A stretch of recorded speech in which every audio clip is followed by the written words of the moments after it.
one-bedroom apartment on campus. Ellsworth College was highly respectable, but she found that it drew an odd mix of students to Baltimore: Midwest church-going valedictorians reared on beef, and East Coast vegetarian burnouts with high SAT scores. The moment she entered her apartment, she kicked off her clogs in the direction of the coat closet and unzipped her jean skirt, undressing as the room's cluttered quality struck her anew. Plaster saint figurines were everywhere, on top of the television and perched on the windowsills, adorning the used bookcases and lining the kitchen counter, all mementos of her PhD research. What would happen if she got tenure?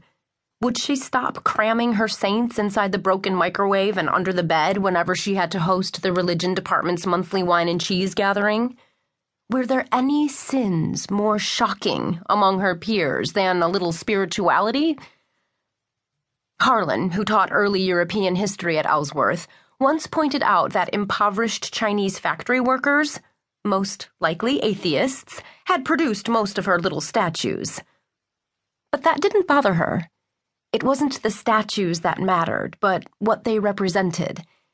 What could it hurt to ask for intercession, she had told Harlan more than once, as long as you weren't careless about it, as in, please, let there be enough mustard for my hot dog. Standing in her underwear, she had a sudden impression of her life post-Harlan, which involved hours of sitting in chain bookstore cafes, sipping lattes in absurdly large cups, in the vague hope that someone would find that her long dark hair, her deep brown eyes, and her genuine smile made up for her thick ankles, the unfortunate legacy of the Sicilian farming stock on her mother's side of the family. She sat down at the computer in a small alcove of her bedroom to email Harlan, apologized for pushing the experimental drugs, and signed off as Mary Magdalene, patron saint of repentant sinners. "You and your saints," he responded. "Want to know how I feel?" "Yes, I do." "I was in a movie theater once when the film broke, and they couldn't fix it, and they sent me home with a coupon. That's how I feel." "Like the film or the coupon?" she wrote back. "Are you the coupon?" 10 minutes passed with no response, and Lucy thought she had pushed him too far with her belief in the healing power of humor.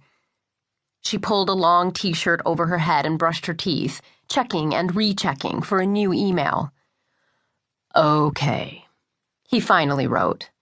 "I'm the coupon, but I get folded up, put in your pocket, and thrown in the wash.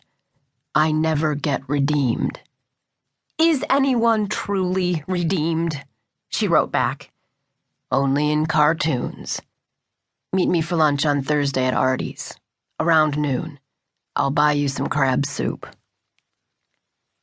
That Thursday, Lucy shifted her wire mesh chair into the shade of the restaurant umbrella and thought of Elijah the prophet, who was said to help motorists and might save Harlan a parking spot so he wouldn't have to walk far in the midday sun of an unusually warm November day. Since the soles of his feet had gone numb, Harlan walked like an arthritic senior citizen, planting a cane before placing his weight on feet that were perpetually asleep. A few months before, she had gone with him to the medical supply store to buy the cane, and they had wandered horrified among the prosthetic limbs and geriatric toilet seats until a saleswoman in a maroon velour sweatsuit steered them to a whole room full of canes, identified by a sign as the largest selection on the East Coast.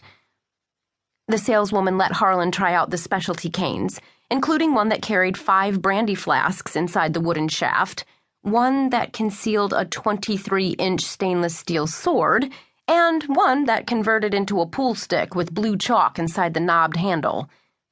Then she recommended a cane with a derby-shaped marble handle on an extra-long walnut shaft, which Harlan tested, thumping around the store. Lucy remembered what he'd said as he yanked the price tag off his cane on the way out the door. "A good sales pitch is a rare and beautiful thing." Lucy waited at the restaurant.